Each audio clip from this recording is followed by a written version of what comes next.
The Strange Case of Dr. Jekyll and Mr. Hyde, by Robert Louis Stevenson. Chapter 2. Search for Mr. Hyde. That evening Mr. Utterson came home to his bachelor house in sombre spirits, and sat down to dinner without relish. It was his custom of a Sunday, when this meal was over, to sit close by the fire, a volume of some dry divinity on his reading desk, until the clock of the neighboring church rang out the hour of 12, when he would go soberly and gratefully to bed. On this night, however, as soon as the cloth was taken away, he took up a candle and went into his business room. There he opened his safe, took from the most private part of it a document endorsed on the envelope as Dr. Jekyll's will, and sat down with a clouded brow to study its contents. The will was holograph, for Mr. Utterson, though he took charge of it now that it was made, had refused to lend the least assistance in the making of it. It provided not only that, in case of the decease of Henry Jekyll, M.D., D.C.L., LL.D., F.R.S., etc., all his possessions were to pass into the hands of his friend and benefactor, Edward Hyde, but that in case of Dr. Jekyll's disappearance or unexplained absence for any period exceeding 3 calendar months, the said Edward Hyde should step into the said Henry Jekyll's shoes without further delay, and free from any burthen or obligation beyond the payment of a few small sums to the members of the doctor's household. This document had long been the lawyer's eyesore. It offended him both as a lawyer and as a lover of the sane and customary sides of life, to whom the fanciful was the immodest. And hitherto it was his ignorance of Mr. Hyde that had swelled his indignation.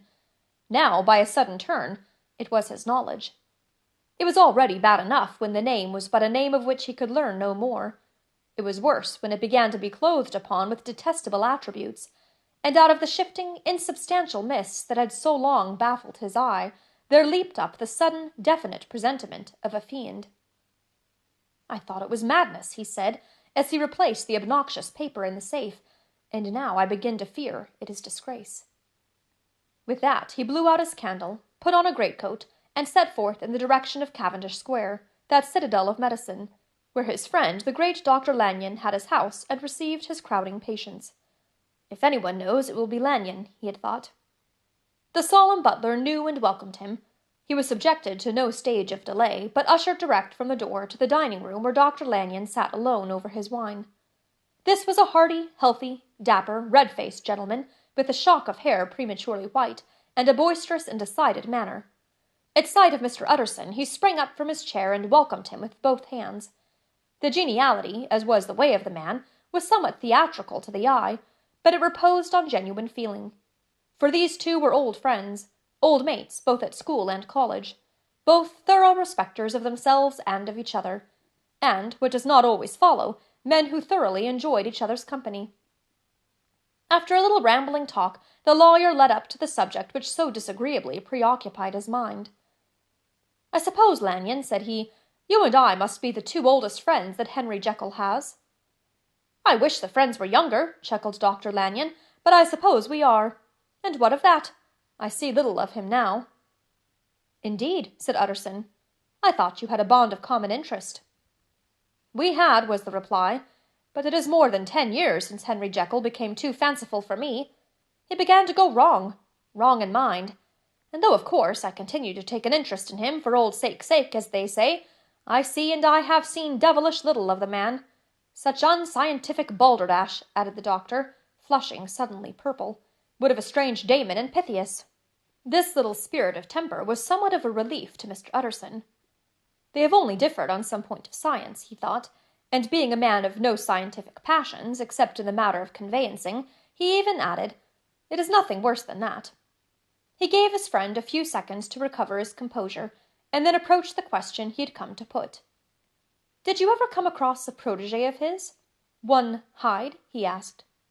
"Hyde?" repeated Lanyon. "No, never heard of him, since my time." That was the amount of information that the lawyer carried back with him to the great, dark bed on which he tossed to and fro until the small hours of the morning began to grow large. It was a night of little ease to his toiling mind, toiling in mere darkness and besieged by questions.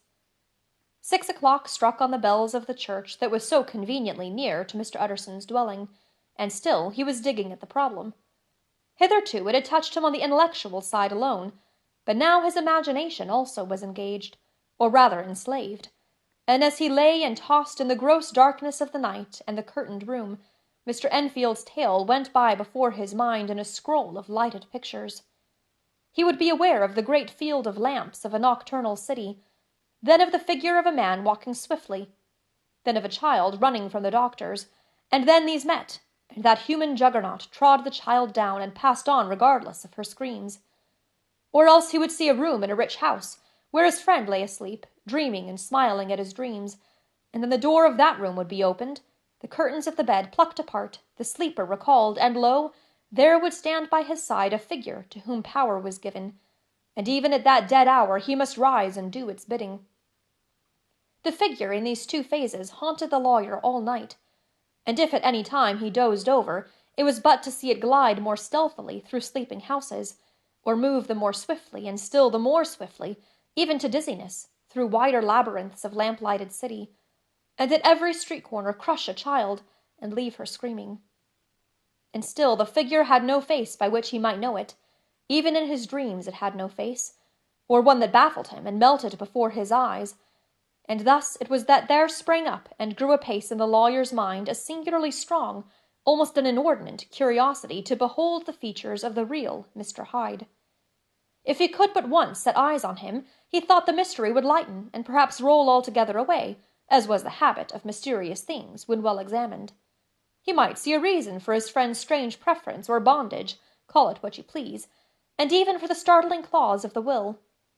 At least it would be a face worth seeing, the face of a man who was without bowels of mercy, a face which had but to show itself to raise up in the mind of the unimpressionable Enfield a spirit of enduring hatred. From that time forward, Mr. Utterson began to haunt the door in the by-street of shops. In the morning before office hours, at noon when business was plenty, and time scarce, at night under the face of the fogged city moon, by all lights and at all hours of solitude or concourse, the lawyer was to be found on his chosen spot. If he be Mr. Hyde, he had thought, I shall be Mr. Seek. And at last his patience was rewarded. It was a fine dry night, frost in the air, the streets as clean as a ballroom floor, the lamps, unshaken by any wind, drawing a regular pattern of light and shadow. By 10 o'clock, when the shops were closed, the by-street was very solitary, and in spite of the low growl of London from all round, very silent. Small sounds carried far. Domestic sounds out of the houses were clearly audible on either side of the roadway, and the rumor of the approach of any passenger preceded him by a long time. Mr. Utterson had been some minutes at his post when he was aware of an odd, light footstep drawing near. In the course of his nightly patrols, he had long grown accustomed to the quaint effect with which the footfalls of a single person, while he is still a great way off, suddenly spring out distinct from the vast hum and clatter of the city, yet his attention had never before been so sharply and decisively arrested, and it was with a strong, superstitious prevision of success that he withdrew into the entry of the court. The steps drew swiftly nearer, and swelled out suddenly louder as they turned the end of the street. The lawyer, looking forth from the entry, could soon see what manner of man he had to deal with.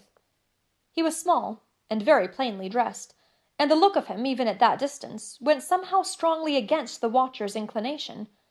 But he made straight for the door, crossing the roadway to save time, and as he came he drew a key from his pocket like one approaching home. Mr. Utterson stepped out and touched him on the shoulder as he passed. "Mr. Hyde, I think?" Mr. Hyde shrank back with a hissing intake of the breath. But his fear was only momentary, and though he did not look the lawyer in the face, he answered coolly enough, "That is my name. What do you want?" "I see you are going in," returned the lawyer. "I am an old friend of Dr. Jekyll's, Mr. Utterson of Gaunt Street. You must have heard my name, and meeting you so conveniently, I thought you might admit me." "You will not find Dr. Jekyll. He is from home," replied Mr. Hyde, blowing in the key. And then suddenly, but still without looking up, "How did you know me?" he asked. "On your side," said Mr. Utterson. "Will you do me a favor?" "With pleasure," replied the other. "What shall it be?" "Will you let me see your face?" asked the lawyer. Mr. Hyde appeared to hesitate, and then, as if upon some sudden reflection, fronted about with an air of defiance, and the pair stared at each other pretty fixedly for a few seconds. "Now I shall know you again," said Mr. Utterson. "It may be useful." "Yes," returned Mr. Hyde, "it is as well we have met. and apropos you should have my address. And he gave a number of a street in Soho. Good God, thought Mr. Utterson, can he too have been thinking of the will? But he kept his feelings to himself, and only grunted in acknowledgment of the address. And now, said the other, how did you know me? By description, was the reply. Whose description? We have common friends, said Mr. Utterson. Common friends, echoed Mr. Hyde, a little hoarsely. Who are they? Jekyll, for instance, said the lawyer. He never told you, cried Mr. Hyde, with a flush of anger. I did not think you would have lied. Come, said Mr. Utterson, that is not fitting language. The other snarled aloud into a savage laugh, and the next moment, with extraordinary quickness, he had unlocked the door and disappeared into the house. The lawyer stood a while when Mr. Hyde had left him, the picture of disquietude. Then he began slowly to mount the street, pausing every step or two and putting his hand to his brow like a man in mental perplexity. The problem he was thus debating as he walked was one of a class that is rarely solved. Mr. Hyde was pale and dwarfish. He gave an impression of deformity without any nameable malformation. He had a displeasing smile. He had borne himself to the lawyer with a sort of murderous mixture of timidity and boldness, and he spoke with a husky, whispering, and somewhat broken voice.